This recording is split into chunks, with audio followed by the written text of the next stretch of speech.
Hello বন্ধুরা, আশা করি সবাই অনেক ভালো। আর এই মুভিটির নাম হলো হোয়াইট হেয়ার প্রিন্সেস। আর মুভিটির কাহিনী অনেক সুন্দর। তো চলুন ভিডিওটি শুরু করা যাক।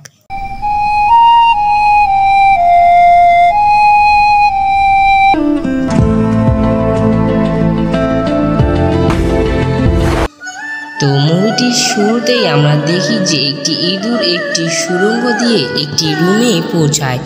আর সেই রুমে আমরা দেখি যে একটি মেয়েকে লোহার শিকল দিয়ে বাঁধা ছিল। তারপর মেয়েটি খেপে যায় এবং তার চুল আগের গল্প দেখানো হয়, যেখানে আমরা দেখতে পাই যে সে দেশের রাজার সামনে একটি লাশ রাখা আছে। আর আমরা শুনেছি সেই রাজ্যের একটি গ্রামে আক্রমণ হয়েছিল আর সেই লোকটি সেখানে যুদ্ধ করতে মেরে ফেলে। আর তারপর আমরা দেখি যে যেতে পারলেও সবাইকে মারতে পারে না। তারপর সে সেখান থেকে চলে যায়। আর রাজার সৈন্যরা ভাবে যে নায়িকা লিচি চ্যাংয়ের সাথে জড়িত। আর তখন রাজা বলে যে সে তাদেরকে ধোঁকা দেওয়ার আগেই যেন তারা তাকে মেরে ফেলে। আর আমি আপনাদেরকে একটু খুলে বলি যে মুভিতে মোট 3টি দল আছে।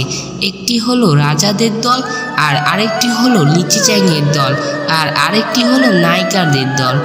আর রাজা মনে করেছে যে নায়িকা লিচি চ্যাংয়ের সাথে মিলে তাকে মারার প্ল্যান করছে, কিন্তু সে ছিল না। তারপর আমরা দেখি যে লিচি চ্যাং এর আর সে তাকে বলে যে তলোয়ারবাজি শিখতে হলে একদম মন থেকে শিখবে। আর তখন তার ছাত্র বলে যে জি গুরুজি, আমি মন থেকেই শিখছি। আর তারপরে আমরা দেখি যে নায়িকা একটি জায়গায় বসে থেকে বাঁশি বাজাচ্ছিল। আর সেখানে একটি ছোট্ট মেয়ে এসে তাকে বলে যে আরও বাঁশি বাজাও, আমার অনেক ভালো লাগছে। তখন সে আরও বেশি করে বাঁশি বাজায়। তারপরে আমরা দেখি যে কোনো পথ তো হবেই, তাই না? আমরা তাকে একসাথে মারবো। তাকে মেরে আমরা আমাদের গুরুজির বদলা নিতে পারবো।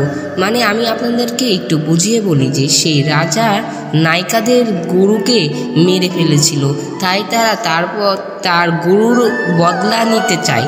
তারপর তারা বলে যে শুনেছি যে রাজা অমর হওয়ার জন্য নাকি কোনো কালো জাদু করছিল, কিন্তু সে জাদু উল্টো হয়ে যায় আর সে মৃত্যুর মুখে চলে যায়। তাই সে তার যান বাঁচানোর জন্য রেড পিল পেতে চায়। আর তারা আরও বলে যে আমাদের থেকে তাদের বলি এই রেড পিল হলো একটি জাদুর গুলি বা ওই যাই বলেন একটি গুটি আর কি, ওটা খেলে সে সারা জীবনের জন্য অমর হয়ে যাবে। আর রাজা সেই অমর হওয়ার কারণে সেই রেড পিলটি খেতে চায়, সেটি যদি সে খায় তাহলে অমর হয়ে যাবে। আর তারপর নায়িকাদের সাথীরা বলে যে তাদেরকে হারিয়েই আমাদের রেড পিল নষ্ট করতে হবে, যাতে সেটি রাজা আর না নিতে পারে। আর তারপর তারা প্রতিজ্ঞা নেয় যে তারা বদলা অবশ্যই নেবে। তারপর আমরা দেখি যারা কালো জাদু করত আর তাদের কাছে সে রেড পিল ছিল, তাই রাজা তাদেরকে অনেক সোনা দিয়ে রেড পিল নিতে এসেছে। আর তারপর সে মেয়েরা বলে যে রেড পিলকে খুব সাবধানতার সাথে নিয়ে যেতে হবে, আর তা না হলে সব কিছু ধ্বংস হয়ে যাবে। আর তারপর রাজা সেই কথা শুনে লিচি চ্যাংয়ের দলকে বলে তারা যেন সে রেড পিল পাহারা দিয়ে তার কাছে নিয়ে আসে।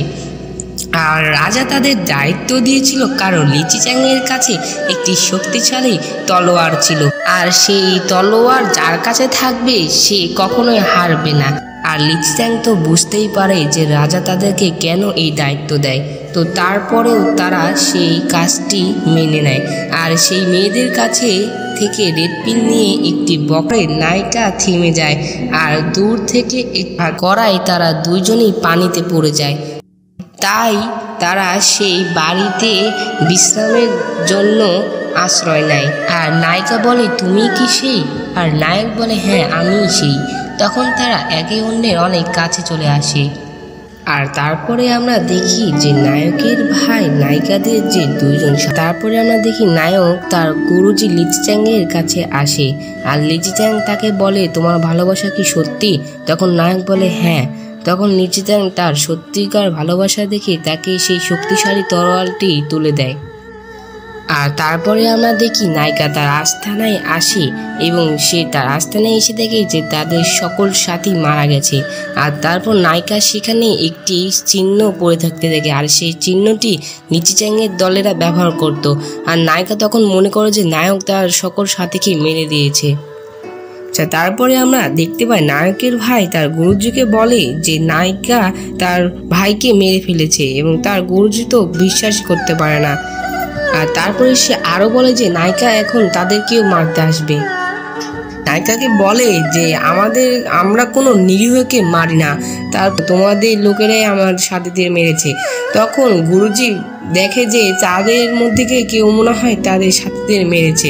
তখন গুরুজি বলে তোমার সব দায়িত্ব আমি নিলাম এবং আমি দেখবো যে কে তোমার সাথে এরকম কাজ করেছে। এবং গুরুজিকেও সে মেরে দেয়। আর তারপরে নায়ক গুরুজিকে দেখতে আসে এবং নায়কের ভাই তাকে বলে যে নায়িকা হয়েছে। আর নায়ক তার কাছে আসে এবং তাকে বলে যে তুমি কি সত্যি আমার গুরুজিকে মেরেছো? আর নালে তারপরে নায়িকা রাজাকেও মেরে ফেলে।